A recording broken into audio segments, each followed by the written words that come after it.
पास छिए, नम्मा पास। लेकिन हमर एगो बहिन छै, 3 गो बहिन रहथिन, एगो बहिन के उनकर बाबूजी पढ़ेलखिन, उनका बीए पास कराई देलखिन, वो नौकरी करे छथिन। वो कहलखिन हमरा हमें नम्मा पास छिए बाबू, कुछ पढ़लिए हन, लेकिन की करिए, जब जड़ी कमजोर छै तो फुनकी तो कमजोरे रहते। ये पूरा अभियान जे छै वो गली नली बनवे के, इंदिरा आवास बनवे के नहीं, फुनकी के मजबूत करे के छे, आपके बच्चों के भविष्य के लिए है। गरीबी से निकलने का रास्ता क्या है उसी को बताने के लिए गांव गांव प्रशांत किशोर जी जा रहे हैं। उनके साथ कई अच्छे लोग जुड़े हैं इस अभियान में। हम उनको आपसे कहेंगे, आग्रह करेंगे कि आपसे बातचीत करें। ओकरा के पहले अहाँ सबसे बिहार के सम्मान में एगो नारा लगेबे, हमें कहबे जय बिहार, अहाँ सब एक स्वर में कहबे जय जय बिहार, जय बिहार, जय बिहार।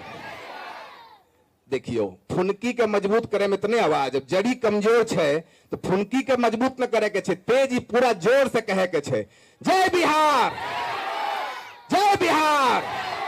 अब प्रशांत जी के साथ बहुत लोग चले छथिन। लक्षण देव बाबू जो यही मुजफ्फरपुर से छथिन, जेपी के जो आंदोलन हो रहे उनमें उन्होंने कंधा लगलखिन रहे। हम उनका आग्रह करबे कि आए के यहाँ से कहा के संबोधन करथिन। एक बार लक्षण देव जी के लिए जोरदार ताली बजाइए।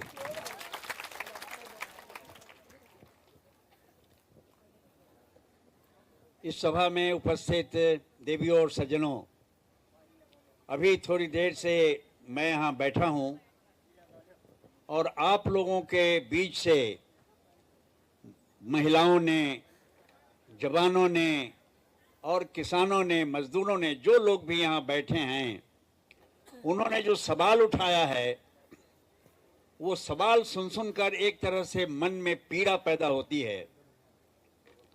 हमने सरकार बनाई, हमने वार्ड का मेंबर बनाया, मुखिया बनाया, जिला के पदाधिकारियों को बनाया है, बिहार की सरकार बनाई, दिल्ली की सरकार बनाई है।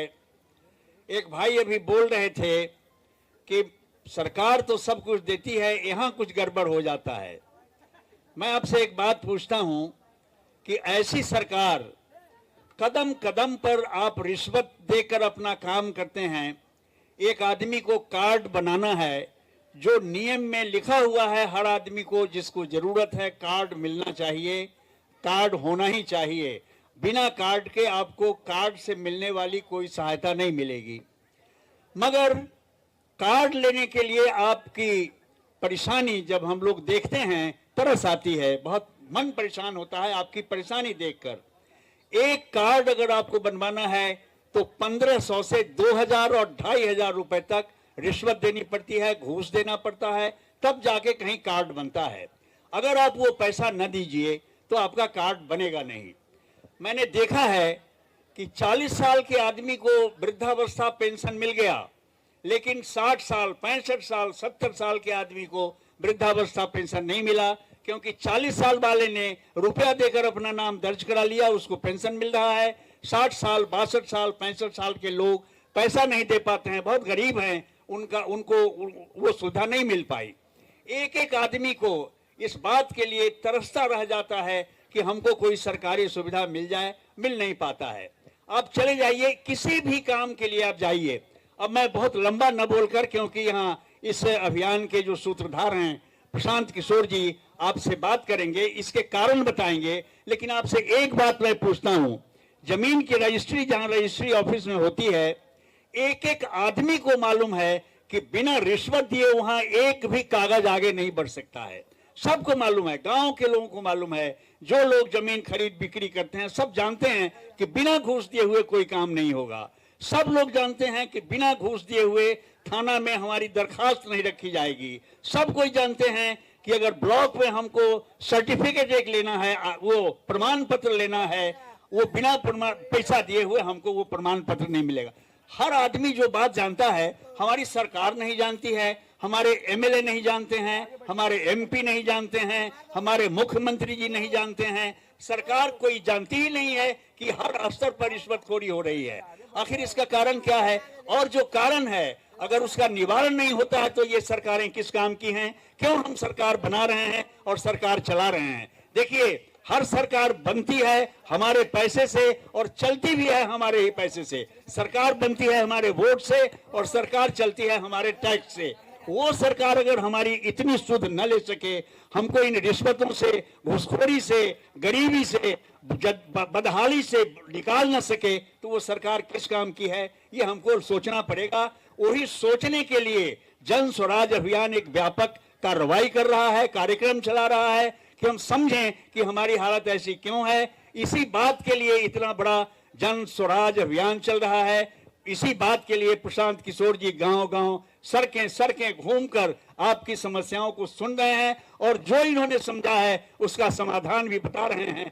आज तक प्रशांत जी ने सरकारों के लिए जो काम किया है, आज समाज के लिए कर रहे हैं। इसीलिए हम सब लोगों को धैर्य से ये बातें सुननी चाहिए और जो कुछ भी अगला कार्यक्रम है उसमें हमको शामिल होकर के अपनी स्थिति बेहतर करने के अभियान में शामिल होकर के आगे बढ़ना चाहिए। बहुत बहुत धन्यवाद। नमस्कार। हमको लोगों ने बताया कि आपको खाना बनाने के लिए घर जाना है। आप यहाँ थोड़े देर से बैठे हुए हैं। सबसे पहले तो आप सबका यहाँ आने के लिए बहुत बहुत धन्यवाद।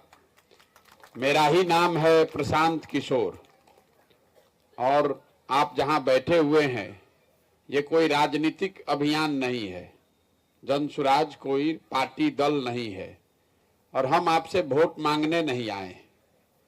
हम पैदल चल रहे हैं, गांव-गांव पैदल जाते हैं, जाकर लोगों का समस्या देख रहे हैं। आपका हम कुछ मदद नहीं करेंगे। अगर आप यह सोच रहे हैं कि हमारा नाली गली बनवा दें, हमारा राशन कार्ड दिलवा दें, चाहे हमारे बच्चा को नौकरी दे दें, तो हम वो काम नहीं करते। आपको ही लगता होगा कि भाई इतना पैसा इनके पास है तो हम लोग का कुछ मदद कर देते तो हमारा जिंदगी सुधर जाता। तो हम आपकी मदद क्यों नहीं करते? मदद इसलिए नहीं करते हैं, मान लीजिए एक दिन हम आपके गांव में आपका पैसा आपको दे दें, साधन दे दें, आपके बच्चे को रोजगार दे भी दें, उससे तो आपका जिंदगी नहीं सुधरेगा। अगर आपका जिंदगी सुधर भी जाए तो बिहार में तो 13 करोड़ आदमी रहता है। हम यहाँ अगर फैक्ट्री लगा देंगे तो आपके बच्चे को रोजगार मिलेगा, लेकिन बिहार में तो 40,000 गांव है, उनके बच्चों का क्या होगा? तो ये मछली बांटने का अभियान नहीं है, ये मछली मारने का, सिखाने का अभियान है। आप वोट तो 50 बरस से दे रहे। जो नेता आता है यही कहता है कि चाची हमको वोट दे दीजिए, अब क्या ले आएंगे तो सब काम आपका कर देंगे। आप कभी खिसिया के, कभी मन से, कभी बेमन से, कभी गाली दे के, कभी प्यार से आपने वोट दे दिया। चाची सुनिए, अब आप 2 घंटा से आपको अवसर दिया गया बोलने का। आप जितना बात बोले हम यहाँ बैठ के सुन रहे थे। हमारी बात आप सुन लीजिए, ठीक लगे तो बहुत अच्छा, न ठीक लगे तो सवाल पूछना है तो सवाल भी पूछ लीजिएगा, लेकिन जब आप हमारी बात सुने नहीं आपस में बतियाने लगिएगा तो होगा कैसे? देखिए, नीतीश कुमार एगो शराबबंदी लागू किए हैं। नीतीश कुमार शराबबंदी लागू किए हैं जिसमें शराब का दुकान बंद है, घरे घर होम डिलीवरी हो रहा है। तो ये सब उसी का नमूना है। हम आपको ये बता रहे थे कि आप ये पहले समझिए कि आप हर बार वोट देते हैं, उससे आपका तकलीफ, आपका पिछड़ापन, गरीबी दूर क्यों नहीं होता है? आप कह रहे हैं कि बिहार में नेता लोग चोर है, बिहार में सरकार काम नहीं कर रही है। तो भाई हम तो देश भर में काम किए हैं। नेता कहीं भी हरिश्चंद्र नहीं है। नेता है तो झूठ थोड़ा कम ज्यादा बोलता ही है, लेकिन जितना गरीबी, पिछड़ापन, बेरोजगारी बिहार में है, इतना तो देश में कहीं नहीं है। तो कुछ न कुछ तो गलती ऐसा है जो आपको, हमको समझ में नहीं आ रहा है। नहीं तो 50 बरस में आपका दशा कैसे नहीं सुधरता? आप पहले 40 बरस कांग्रेस को वोट दिए, फिर 15 बरस लालू जी को वोट दिए, 17-18 साल से नीतीश कुमार को आप मुख्यमंत्री बनाए हैं। दिल्ली में हमने, आपने मोदी जी को भी बैठा के देख लिया, लेकिन बिहार के लोगों का तो कुछ भला हुआ नहीं, आपका जिंदगी नहीं बदला। तो अब अगर प्रशांत किशोर आए हैं, हमको वोट दीजिएगा, तो इसका क्या गारंटी है कि हम आपके साथ फिर वही धोखा नहीं करेंगे? जैसा दूसरा नेता किया वैसे हम भी कर सकते हैं। इसीलिए हम वोट मांगिए नहीं रहे हैं। हम आपको ये सिखाएंगे कि क्या करने से आपका गरीबी दूर हो जाएगा। आप उस बात को 10 मिनट में समझिए, ठीक लगे तो अपनाइए और न ठीक लगे तो कोई बात नहीं है, जिंदगी चलिए रहा है। देखिए, जहां आप देख जाइएगा, अपने गांव में रह रहे हैं तो सरकार रोड बनवा दिया है, घर घर बिजली भी आ ही गया है, नाली गली भी कभी कम चाहे ज्यादा बनिए रहा है। 5 किलो अनाज के बजाय चोरी करके 4 किलो अनाज आपको मिलिए रहा है। लेकिन इससे तो गरीबी आपका नहीं खत्म हुआ। आपका गरीबी इससे नहीं खत्म हुआ। क्यों? क्योंकि गरीबी खत्म करने का जो रास्ता है, गरीबी से बाहर निकलने का जो रास्ता है, वो 3 गो है। दुनिया भर में जितना विद्वान आदमी है, पढ़ा लिखा समझदार आदमी है, वो लोग बताया कि गरीबी से आप 3 तरीके से निकल सकते हैं। पहला रास्ता है पढ़ाई। अगर आप या आपका बाल बच्चा पढ़ लिख जाए, उसको नौकरी मिल जाए, तो उसका गरीबी आपका खत्म हो सकता है। दूसरा रास्ता है जमीन। अगर आपके पास जमीन सरकार दे दे, आपके पास जमीन हो तो खेती होती करके भी आपका जीवन सुधर सकता है। और तीसरा रास्ता है पूंजी, पैसा। अगर आप पढ़े लिखे नहीं हैं, अगर आपके पास जमीन भी नहीं है, तो आप देखते होंगे गांव में जिसके पास पैसा हो गया है, तो गांव में छोटा मोटा कोई रोजी रोजगार दुकान करके भी अपना जीवन चला रहा है। आप अपना ध्यान से स्थिति देखिएगा अपने गांव में जाके, तो आपको पता चलेगा कि ज्यादातर आदमी के पास ये तीनों में तीनों चीज नहीं है। आपका बच्चा जब पढ़ने जा रहा है तो उसके पढ़ने का सुविधा है ये नहीं है। वो गया स्कूल में पढ़ने, खिचड़ी खा के घरे चला आया। तो जब आपका बच्चा पढ़िए नहीं रहा है तो डॉक्टर, इंजीनियर, कलेक्टर तो बन नहीं सकता है, उसको तो जीवन भर मजदूरी ही करना पड़ेगा। तो दूसरा रास्ता आपको हम बताए, जमीन। मान लीजिए आप नहीं पढ़े हैं, जमीन से काहे नहीं आप सुधर रहे हैं? इसलिए नहीं हो रहा है कि बिहार में अगर आपके गांव में 100 आदमी रहता है तो 100 आदमी में 60 आदमी के पास तो जमीन है ही नहीं है। तो आप खेती कीजिएगा कैसे? सरकार ने आपको 5 किलो अनाज दिया है लेकिन जमीन नहीं दिया है कि जमीन लीजिए खेती कीजिए। तो आपके पास 100 में 60 आदमी के पास जमीन नहीं है।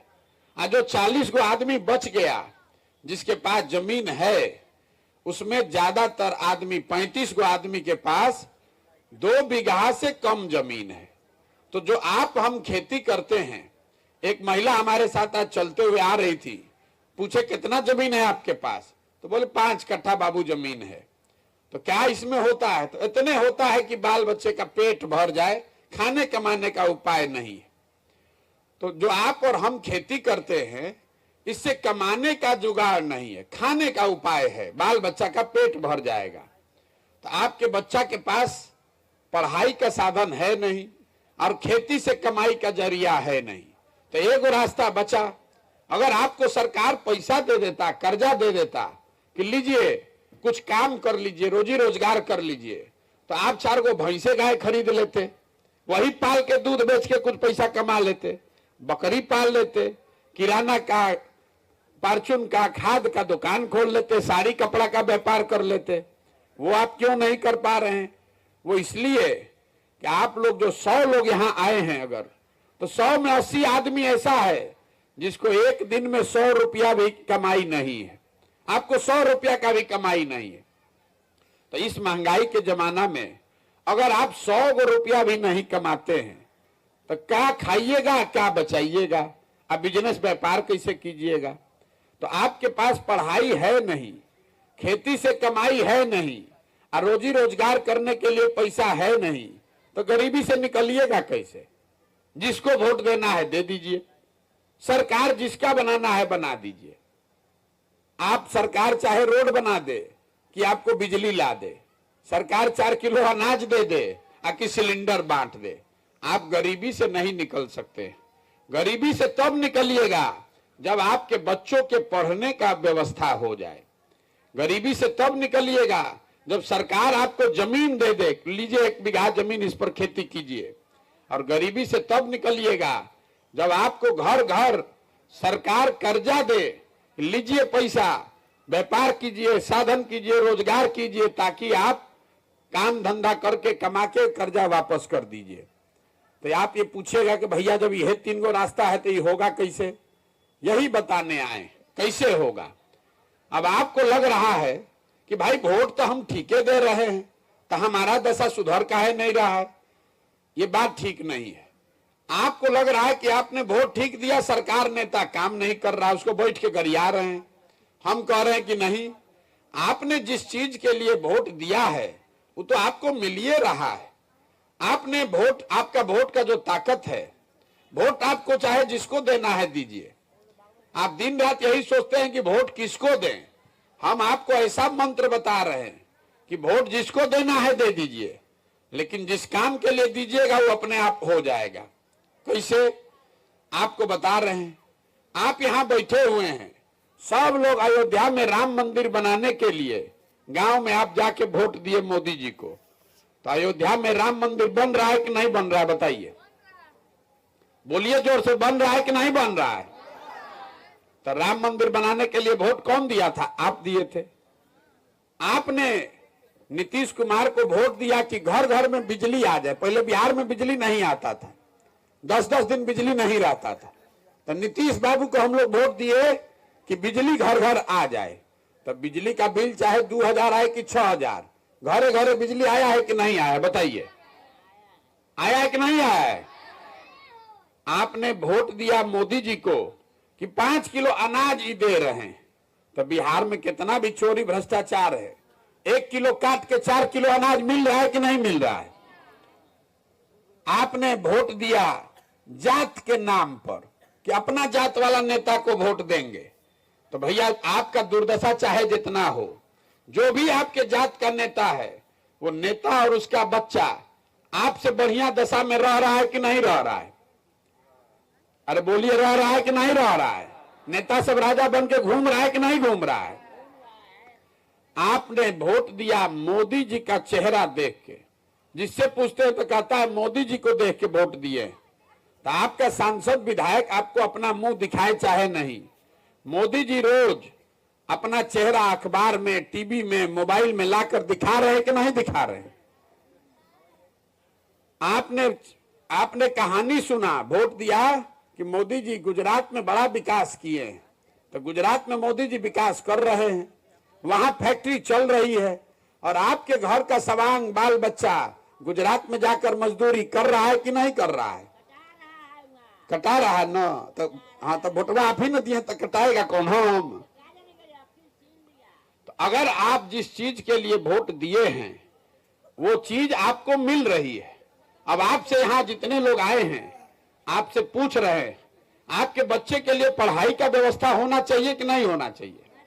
सब लोग बोलिए, होना चाहिए कि नहीं होना चाहिए? सवाल पूछ रहे हैं, सबको बताना है जोर से हाथ उठा के। और कुछ हो चाहे नहीं, आपके बच्चों के लिए पढ़ाई का व्यवस्था होना चाहिए कि नहीं होना चाहिए? होना चाहिए। इतना बुझा रहा है ना? तो जरा अब इसी बुद्धि से सोच के बताइए, अपने बच्चा सबका चेहरा याद कर लीजिए और अपने बच्चों के नाम पर ये बताइए कि आपने जीवन में कभी पढ़ाई के लिए वोट दिया है? कोई दिया है तो बताइए। अरे आपको मालूम है कि पढ़ाई होगा तो जीवन सुधरेगा, लेकिन आप पढ़ाई के लिए तो वोट दिए नहीं है। आप फैक्ट्री रोजगार के लिए वोट दिए नहीं है। तो जिस चीज के लिए आप वोट दिए नहीं वो आपको मिलेगा काहे भाई? आप काहे के लिए आपको वोट मिलेगा? जब आप पढ़ाई के लिए वोटे नहीं देते, जब आप रोजगार के लिए वोटे नहीं देते, तो काहे के लिए गाना गा रहे हैं? आपने अपने वोट का कीमत लगाया है 4 किलो अनाज, तो 4 किलो अनाज आपको मिल रहा है। आप वोट दे रहे हैं मंदिर के लिए, तो मंदिर आपको मिल रहा है। तो यही आपको एक लाइन सिखाने आए हैं, अगली बार जब वोट दीजिए तो वोट अपने बच्चों के लिए दीजिए। अगर आप अपने बच्चे का चिंता नहीं कीजिएगा तो नेता आपके बच्चे का चिंता नहीं करेगा। जब आपको अपने बच्चे का चिंता ही नहीं है तो हम आपके बच्चे का चिंता काहे करेंगे भाई? आपका बच्चा, उसके शरीर पर कपड़ा नहीं है, आपके बच्चे के पैर में चप्पल नहीं है, आपके बच्चे को पेट भर खाना नहीं मिल रहा है, लेकिन आपको अपने बच्चे का तकलीफ नहीं देखना है। आपको तो अपना जात देखना है, आपको अपना धर्म देखना है, आपको मंदिर पर वोट देना है, आपको मोदी जी को वोट देना है, आपको 4 किलो अनाज पर वोट देना है, लेकिन अपने बच्चों का जीवन सुधरे इसके लिए वोट नहीं देना है। तो जब आपको अपने बच्चे का चिंता ही नहीं है तो कोई नेता और दल आपका चिंता क्यों करेगा?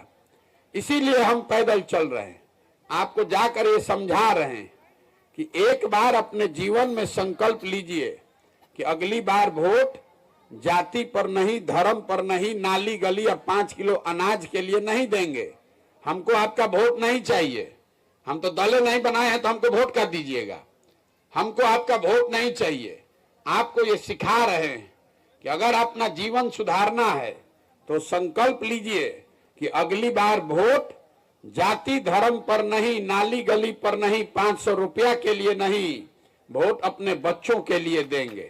और नहीं दीजिएगा तो लिख कर रखिए, चाहे जितना दिन गाना गाइएगा और जितना गरिया लीजिए, जिस बदहाली में आप जी रहे हैं आपके हमारे बच्चे भी इसी बदहाली में जिएंगे। कोई आ जाए, कोई सरकार में आ जाए, ये सुधरने वाला नहीं है। हमारे अपने दादा मजदूर थे, बैलगाड़ी चलाते थे, अपना सब बच्चा में एगो बच्चा को पेट काट काट के पढ़ाए तो हमारे बाबूजी डॉक्टर बने। हमारे बाबूजी ने हमको पढ़ाया है तब ना हम खड़ा होकर बोल रहे हैं। आपको तो अपने बच्चा को पढ़ाना ही नहीं है, आप तो खिचड़ी खिलाने में लगे हुए हैं कि बचवा जाओ खिचड़ी खा के घरे आओ। तो जब आपका बच्चा पढ़ेगा नहीं तो मजदूर नहीं बनेगा तो कलेक्टर बनेगा। ये आपको समझ में आना चाहिए कि नहीं आना चाहिए? और नहीं आएगा तो भोगिए इसी में। यही बताने के लिए घूम रहे हैं कि यहाँ का आदमी 5 बरिस बैठ के गाना गाता है, भैया खाना नहीं है, भैया पढ़ाई नहीं है, रोजगार नहीं है। अब वोट देने जाइएगा तो ये सब बात भुला जाइएगा। वोट के दिन याद रहेगा कि हमारा जात का नेता कौन है, कौन हमारा जात का आदमी खड़ा है, उसी को जाकर वोट दीजिएगा। वो काम करे कि न करे, चोर हो कि बदमाश हो, अपना जात वाला चाहिए। और जात से बच जाइएगा तो हिंदू बन के मंदिर के लिए वोट दे दीजिएगा। दोनों से बच जाइएगा तो लालू जी के डर से भाजपा को, भाजपा के डर से लालू को दीजिएगा। तो जब आपको अपने बच्चों के लिए वोटे नहीं करना है तो आपका दशा सुधरेगा कैसे? यही एक लाइन सिखाने आए हैं। इस मंत्र को याद रखिए, वोट जिसको देना है दीजिए, हमको उससे कोई फर्क नहीं पड़ने वाला है। आपका जीवन जैसे बीत रहा है वैसे ही बीतेगा, लेकिन एक बार अपना समझिए और अपने बच्चों के लिए वोट कीजिए। आपने अपने बच्चों को मजदूर बनाने के लिए नहीं पैदा किया है। लड़का को स्कूल भेजे और खिचड़ी खा के चला या इसी में गाना गा रहे हैं। यहाँ बगल में स्कूल में पढ़ाई नहीं है, कोई एक आदमी नहीं जाएगा देखने की पढ़ाई हो रहा है कि नहीं। यहाँ अभी कोई नाच आ जाए, कोनो कथा बाचने वाला बाबा आ जाए तो पूरा गांव का आदमी उस पर टूट पड़ेगा। आप लोग का दुर्दशा नहीं होगा तो किसका दुर्दशा होगा? यहाँ का आदमी समझने को तैयार नहीं है, खाए बगैर मर रहा है, लेकिन वो सुधरेगा नहीं, बकैती खाली करेगा बैठ के। ए भैया ऐसे नहीं है, ए भैया ऐसे नहीं है। तो भोटवा देते समय दिमाग ताखा पर रखे थे, काहे जिताए थे नेता को? जिताइएगा गलत आदमी को तो आपका भला कैसे होगा? बोइएगा बबूल तो आम कहां से खाइएगा? आप गलत आदमी को जिताते हैं और फिर उसके बाद गाना गाते हैं, ए भैया हमारा लूट हो गया। तो लूट होगा नहीं, जब आप वोट दे रहे थे तब न जगना चाहिए था। यही बात समझाने आप अब जाइए, घर खाना बनाइए, सोइए। हम कोई मीठा बात आपसे बोलते नहीं हैं। समझ में आए तो समझिए, और न समझ में आए तो जैसे जिंदगी आपका चल रहा है वैसे ही चलाइए। बहुत बहुत धन्यवाद।